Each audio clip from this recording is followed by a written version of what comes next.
Vamos lá?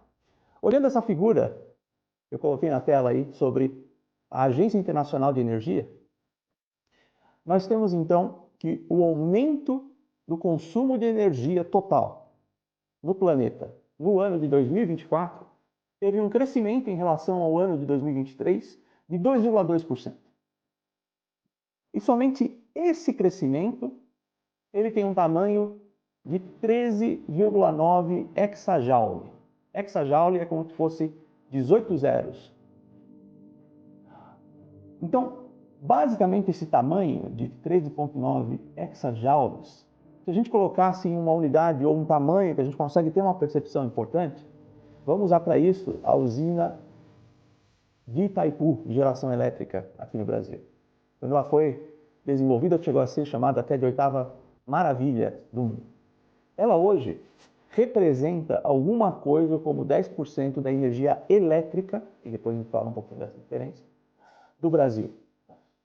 Então, esses quase 14 exajoules significam cerca de 40 Itaipus em termos de energia gerada. E aí veja sobre as fontes. Né? E aqui é importante a gente entender uma outra nomenclatura, que muitas vezes é feita confusão, que é a preocupação com a origem da energia.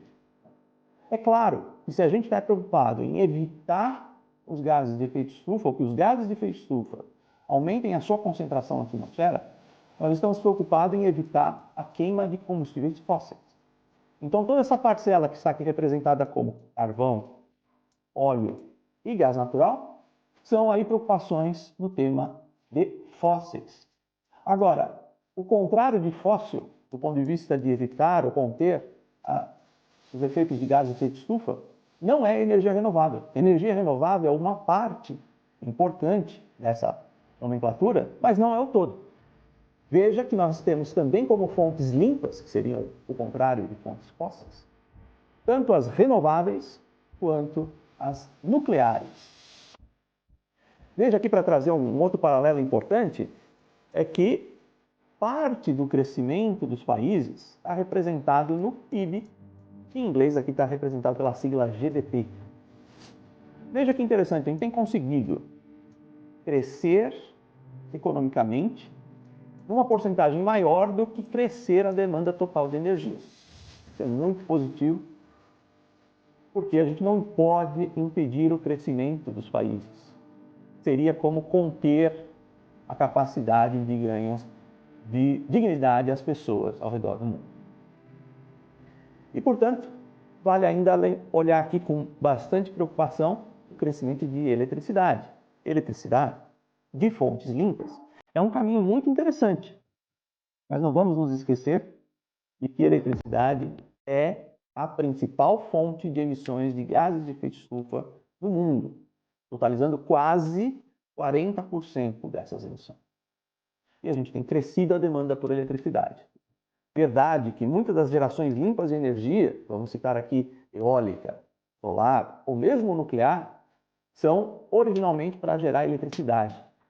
E eletricidade utiliza um sistema de motores e de funcionamento que muitas vezes são de alta eficiência. O Brasil tem energia limpa por causa das hidrelétricas. Só que não. Eu sou André Ferrarese e estou sempre te ajudando a entender o panorama completo. 49% da energia usada no Brasil é limpa, enquanto no mundo é algo como 15%. Sensacional, não? Desses 49%, 16% são eletricidade limpa entre hidrelétricas, solar e eólicas. 33% vem do agro. Surpreso? Não deveria. Estamos falando de etanol, biodiesel, carvão vegetal e agora crescendo biometano. O uso de resíduos na geração de energia por queima também é significativo. Precisamos de mais planejamento completo do que paixões tecnológicas. Mas quem gostaria que você não soubesse disso? Comenta aí. E se todos os resíduos agrícolas virassem energia? Isso dá trabalho, mas é possível. Dejetos de animais, lixões ou mesmo vinhaça da produção de etanol são consideradas fontes de fácil biodigestão. E o potencial do Brasil nessa frente é ter em biometano o equivalente a 70% do diesel. Já os resíduos fibrosos, como casca, folhas, galhos dos mais diferentes tipos de cultura brasileira, são mais difíceis de serem biodigeridos E por isso o sistema de co-biodigestão é um caminho ao misturar os materiais. O material fibroso recebe um tratamento tornando ele mais penetrável aos elementos que processam a biodigestão. Dá trabalho, mas é possível.